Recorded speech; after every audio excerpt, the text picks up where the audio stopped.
nous a aussi demandé de partager un peu notre petite expérience qu'on a eue avec le projet PAT. Donc je vais essayer d'illustrer ici. Je vais d'abord réexpliquer un peu notre ASBL rapidement pour qu'on situe un peu le projet. Donc c'est une organisation psychomédico-sociale et on est convaincu que le sans-abrisme est possible, que la fin du sans-abrisme est possible à Bruxelles. On est convaincu que c'est pas une fatalité et on veut vraiment offrir à chaque personne qui vit en rue un accompagnement complet pour retrouver un logement durable et stable.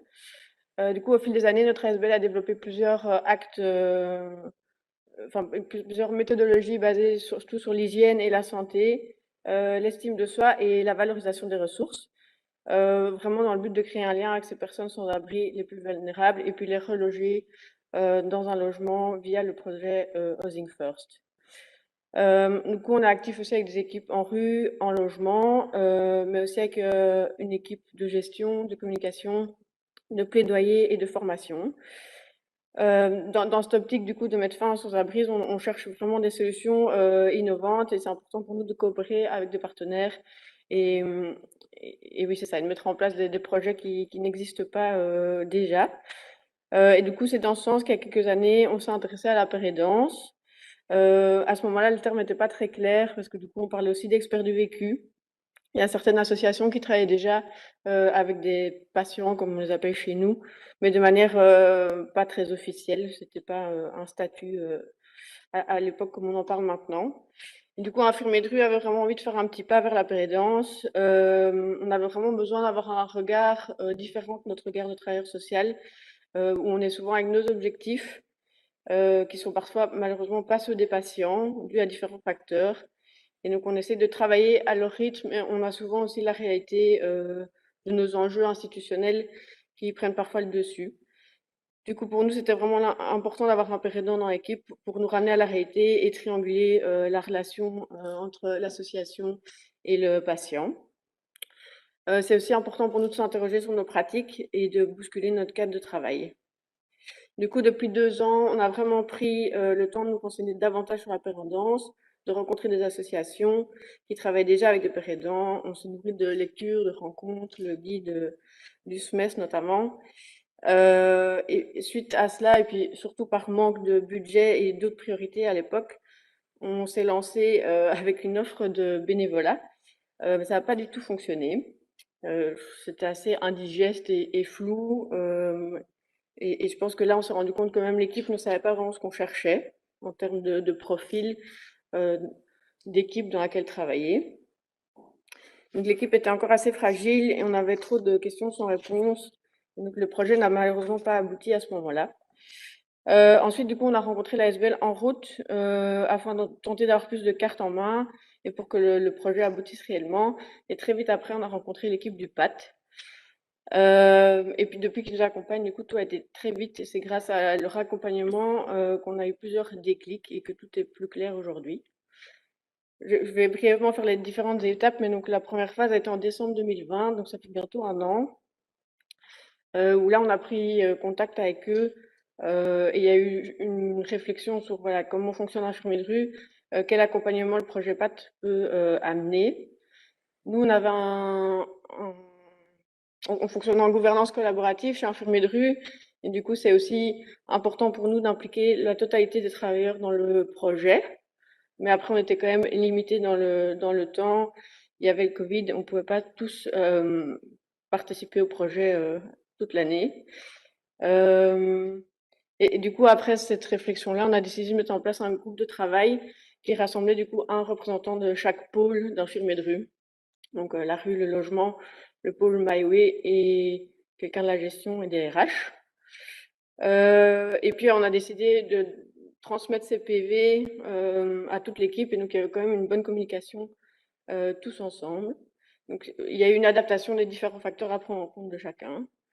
Début février, on a eu le premier GT. Là, c'était vraiment un brainstorming. On a rééclairci ce que c'était un pérédant. On a rééclairci l'accompagnement qui était possible. On a aussi discuté du coup de l'historique chez IDR, comme je vous l'ai dit, que ça faisait des années qu'on y travaillait et que ça aboutissait pas vraiment. Euh, on a reparlé de l'expert du vécu parce qu'on a eu une proposition au même moment et on s'est rendu compte qu'en fait, c'était plus une problématique de terrain. Et donc, c'était plus un père aidant qu'on avait besoin parce que du coup, maintenant, la différence est quand même plus claire qu'à l'époque. Il y a eu l'idée de mettre en place un questionnaire en ligne pour l'équipe pour vraiment rassembler toutes les sensations, les questionnements, les craintes et les envies de chacun. On a discuté un peu de ce qui était possible en termes de formation. Et puis, il y a eu l'idée aussi des immersions, du coup, de Pierre et Dominique dans nos équipes de terrain et en réunion pour comprendre notre système de gouvernance collaborative. Et fin février, on a eu le deuxième GT où on a mis tout ça en place, du coup. On a vraiment listé nos atouts, nos faiblesses, les points sur lesquels on devait travailler. Il y a eu le questionnaire à l'équipe et ensuite les immersions en rue, en logement, dans notre pôle MyWay et dans nos réunions. Et enfin, en avril, du coup, on a fait le retour sur les réponses du questionnaire à toute l'équipe. Du coup, c'était vraiment le premier moment où le projet PAT a rencontré toute l'équipe en vidéo, mais où c'était enfin tous ensemble. Et ça a été très rassurant pour tout le monde. Il y avait beaucoup de craintes et depuis avril 2021, tout le monde est prêt à se lancer dans l'aventure. On a aussi eu pas mal de discussions sur l'équipe affiliée, parce que du coup, on a la rue, le logement et MyWay. On ne savait pas si on voulait que le père aidant soit à cheval sur les trois pôles ou dans un particulièrement.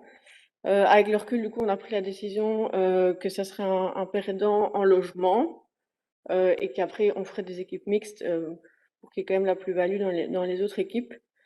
On a aussi discuté du fait d'avoir un référent. On n'aime pas le mot, mais on n'a pas encore trouvé comment l'appeler. Mais du coup, un référent qui est vraiment proche du terrain et un référent plus dans la gestion. Et alors, la troisième problématique dont on a discuté, c'est vraiment de savoir s'il y a dans les trois thématiques, il y en a une qui ressortait de plus, donc la toxicomanie, enfin, pardon, la suétude, sans-abrisme ou santé mentale. Donc, nous, notre priorité, c'est la suétude. Après, voilà, on reste ouvert, mais pour l'instant, c'est notre point faible, en tout cas. En juillet 21, du coup, on a eu la formation, enfin, le module de formation sur le rétablissement avec toute l'équipe, qui a été très riche aussi, qui nous a apporté de nouvelles clés. En septembre, on a fait le profil de fonction et l'offre d'emploi tous ensemble.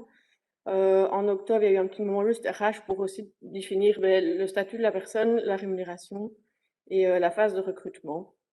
Et en novembre 21, du coup, il y a 2 semaines, on a publié l'offre d'emploi et donc on engage un père aidant en logement à 3/5.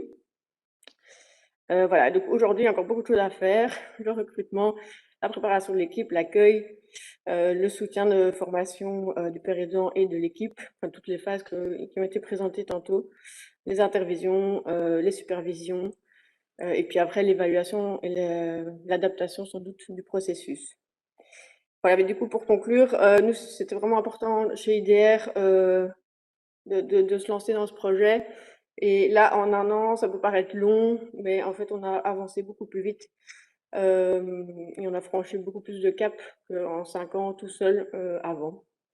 Donc voilà, c'est vraiment un projet en co-construction avec l'équipe. Ça nous a énormément rassurés.